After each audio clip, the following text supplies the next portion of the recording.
നമസ്കാരം, ഞാൻ മനോജ് നെടിയാക്കൽ. പുതിയൊരു വീഡിയോയിലേക്ക് എല്ലാവർക്കും സ്വാഗതം. ഇന്നത്തെ വീഡിയോ എന്ന് പറയുന്നത് നമ്മുടെ ഈ കുരുമുളകിന് ഇപ്പോൾ വൻ ഡിമാൻഡാണ്. ഓരോ ദിവസം വില കുതിച്ച് കയറിക്കൊണ്ടിരിക്കുകയാണ്.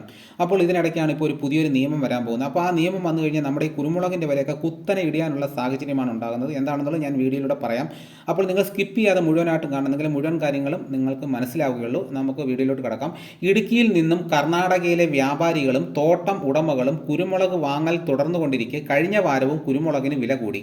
കിലോയ്ക്ക് 2 രൂപയാണ് കൂടിയത്. കഴിഞ്ഞ 5 ആഴ്ചയ്ക്കിടയിൽ കൊച്ചിയിൽ കുരുമുളക് വില 40 രൂപയാണ് കൂടിയത്. കർണാടകയിലെ കച്ചവടക്കാർ കൊച്ചി വിലയേക്കാൾ കിലോയ്ക്ക് 710 രൂപ നിരക്കിലാണ് വാങ്ങിയത്. വില കൂടാൻ തുടങ്ങിയതോടെ വിൽപ്പനയ്ക്ക് കുരുമുളക് വരവ് കൂടി. കഴിഞ്ഞ ആഴ്ച 196 ടൺ കുരുമുളക് വിൽപ്പനയ്ക്കെത്തി. മുൻ വാരത്തെ അപേക്ഷിച്ച് 72 ടൺ കൂടുതലായിരുന്നു. കർണാടക ഇടുക്കിയിൽ നിന്ന് കുരുമുളക് വാങ്ങുന്നുണ്ടെങ്കിലും ഇടുക്കിയിൽ നിന്ന് കുരുമുളക് കൊച്ചിയിൽ വിൽപ്പനയ്ക്കെത്തിയിരുന്നു. വില വീണ്ടും കൂടാനുള്ള സാധ്യതയുണ്ടെന്ന് വ്യാപാര സമൂഹം പറയുന്നു. ഇന്ത്യയുടെ കയറ്റുമതി നിരക്ക് ഉയർന്നതിനാൽ കയറ്റുമതിക്ക് സാധ്യത കുറവാണ്. രൂപയുടെ മൂല്യം മെച്ചപ്പെട്ടതോടെ ഇറക്കുമതി വലിയ തോതിൽ എത്തിയേക്കും. ഇന്ത്യയിലേക്ക് കുരുമുളക് കയറ്റുമതി ചെയ്യാൻ വിയറ്റ്നാമും ശ്രീലങ്കയും അന്വേഷണം തുടങ്ങിയിട്ടുണ്ട്. ഇറക്കുമതി നയം പൊളിച്ചെഴുതാൻ ഇവിടുത്തെ ഇറക്കുമതി ലോബികൾ നീക്കം നടത്തുന്നുണ്ട്.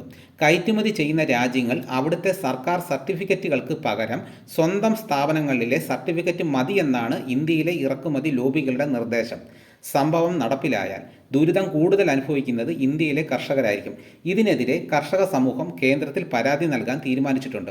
ഇറക്കുമതി ചെയ്യുന്ന കുരുമുളകിനെ 500 രൂപയിൽ കൂടുതലായി രേഖപ്പെടുത്തിയാണ് ഇറക്കുമതി ചെയ്യുന്നതെങ്കിലും 500 രൂപയിൽ കുറഞ്ഞ മുളകാണ് ഇറക്കുമതി ലോബികൾ ഇന്ത്യയിൽ എത്തിക്കുന്നത്.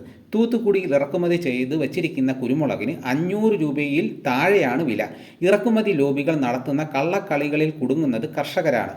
ഇതെല്ലാം ഭാവിയിൽ കുരുമുളകിന് വില തകർച്ചയ്ക്ക് വഴിയൊരുക്കും എന്നാണ് വ്യാപാര സമൂഹം പറയുന്നത്.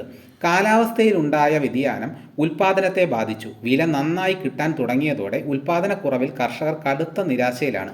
രാജ്യാന്തര കുരുമുളക് സമൂഹം ശ്രീലങ്കയിൽ നടത്തിയ വാർഷിക യോഗത്തിൽ ഇന്ത്യയിൽ 50,000 ടൺ കുരുമുളക് സ്റ്റോക്ക് ഉണ്ടെന്നും ഉൽപ്പാദനം 75% ഉണ്ടാകുമെന്നും അറിയിച്ചിരുന്നു. ഈ കണക്കുകൾ എല്ലാം തെറ്റായ കണ്ടെത്തലാണെന്ന് ഇന്ത്യയിലെ കുരുമുളക് കർഷകരുടെ പരാതി. വാരാന്ത്യ വില കൊച്ചി കുരുമുളക് അൺഗാർബിൾഡിന് കിലോ 700 രൂപ, ഗാർബിൾഡ് 710 രൂപ, പുതിയ മുളക് 680 രൂപ. കയറ്റുമതി നിരക്ക് ഇന്ത്യ ഒരു ടണ്ണിന് $8,450, ശ്രീലങ്ക 7,400, വിയറ്റ്നാം 7,400, ബ്രസീൽ 7,500, ഇന്തോനേഷ്യ $8,000. അപ്പോൾ ഇതാണ് ഇന്നത്തെ വീഡിയോ. ഇതേപോലുള്ള വാർത്തകളൊക്കെ നോട്ടിഫിക്കേഷൻ കിട്ടാൻ ചാനൽ സബ്സ്ക്രൈബ് ചെയ്യാത്തവർ ചാനൽ ഒന്ന് സബ്സ്ക്രൈബ് ചെയ്ത് വെക്കുകയാണെങ്കിൽ കൃത്യമായിട്ട് നോട്ടിഫിക്കേഷൻ കിട്ടുന്നതായിരിക്കും. എല്ലാവരും ഒന്ന് ലൈക്ക് ചെയ്ത് സപ്പോർട്ട് ചെയ്യണം. മറ്റു ഗ്രൂപ്പിലോട്ടൊക്കെ ഒന്ന് ഷെയർ ചെയ്യണം. മറ്റൊരു വീഡിയോയുമായിട്ട് ഉടനെ എത്താം. എല്ലാവർക്കും എൻ്റെ നന്ദി.